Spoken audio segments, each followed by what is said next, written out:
Bonjour les amis, 5 raisons pour lesquelles le climatiseur de votre voiture souffle de l'air chaud. Les jeunes conducteurs ne savent peut-être plus ce que c'est que de conduire dans la chaleur estivale dans une voiture sans climatisation. Auparavant, une glacière dans une voiture était un article de luxe, mais aujourd'hui, elle fait même partie de la configuration de base de nombreux modèles bon marché. Mais toute panne du climatiseur, et en termes de confort on recule de 20 à 30 ans. Comme d'autres composants automobiles, le climatiseur, selon la loi de la méchanceté, tombe en panne exactement au moment où il est le plus nécessaire, par temps chaud. Nous avons trouvé 5 raisons pour lesquelles le climatiseur souffle de l'air chaud dans la cabine. 1. Pas assez de réfrigérant, c'est le leader incontestable du nombre de problèmes de climatisation. Est-ce qu'il refroidit mal ou ne fonctionne pas du tout? La première chose à faire est de vérifier le niveau de fréon. Hélas, vous ne pourrez pas le faire vous-même, sans équipement spécial. Cependant, sentant la demande pour de tels services, des ateliers d'entretien de climatisation automobile ont commencé à ouvrir partout. Pourquoi y a-t-il des ateliers? Parfois un appareil de ravitaillement compact est acheté et des services sont fournis au bord des routes et sur les parkings. Ce que nous voulons dire, c'est qu'il n'est pas difficile de trouver un endroit pour vérifier et faire le plein de fréon. La seule exception concerne les très vieilles voitures conçues pour le fréon R12. Un atelier qui travaille avec lui n'est pas facile à trouver aujourd'hui, mais l'équipement pour le R134 est partout. Vous pouvez vérifier le niveau et faire le plein sans problème. Un tel service coûte entre 1000 et 2000 roubles. Une autre question est de savoir où l'ancien réfrigérant a disparu. Si la dernière fois que vous avez dû remplir le climatiseur remonte à plus de 2 ans, il n'est probablement pas nécessaire de rechercher d'autres raisons. Il s'agit soit d'une évaporation naturelle, soit d'une fuite si microscopique que personne ne la trouvera jamais. C'est une autre affaire s'il n'y a pas assez de ravitaillement même pendant un an, alors il y a certainement un trou quelque part dans le système. Ceci est déterminé lors du service. Du fréon avec des additifs qui brillent à la lumière ultraviolette est versé dans le système.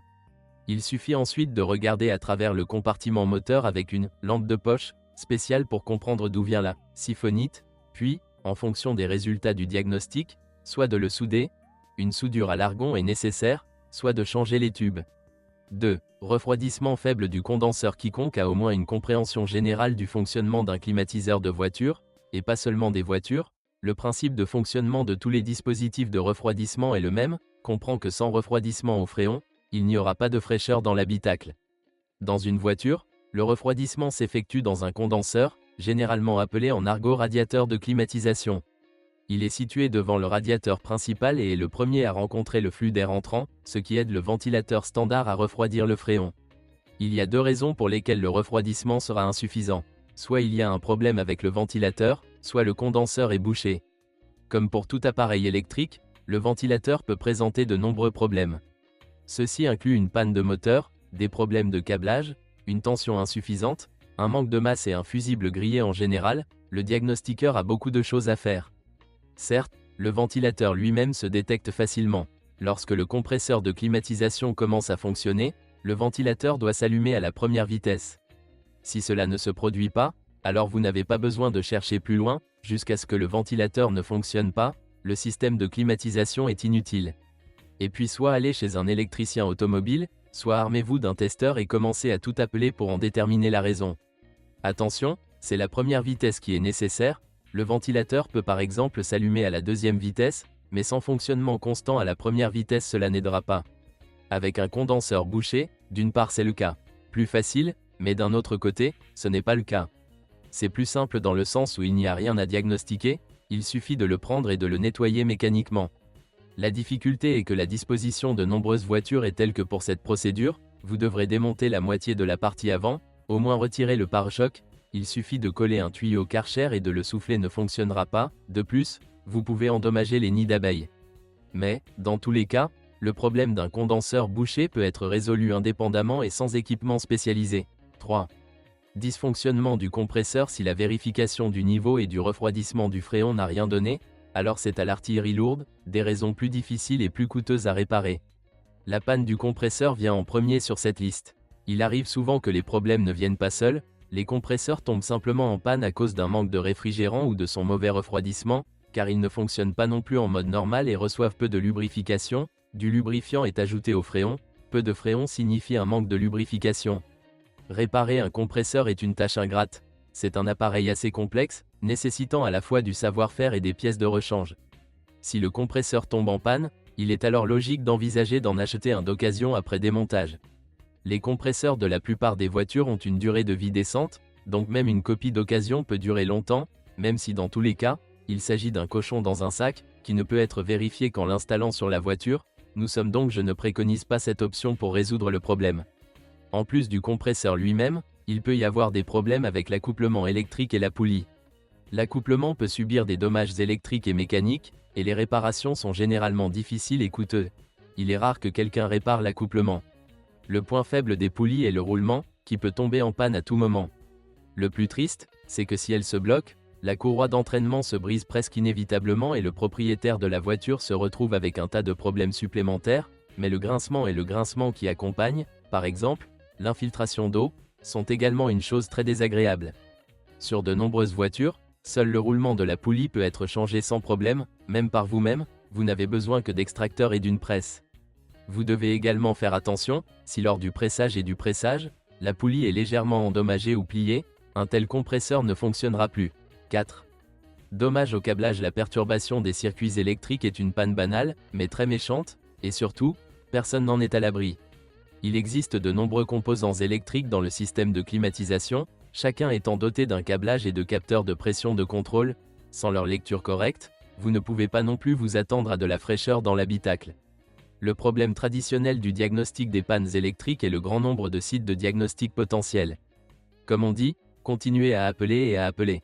Heureusement, selon les avis des mécaniciens de climatisation, les problèmes électriques ne surviennent pas si souvent, il est donc nécessaire d'inspecter la moitié des fils de la voiture uniquement en cas de besoin urgent.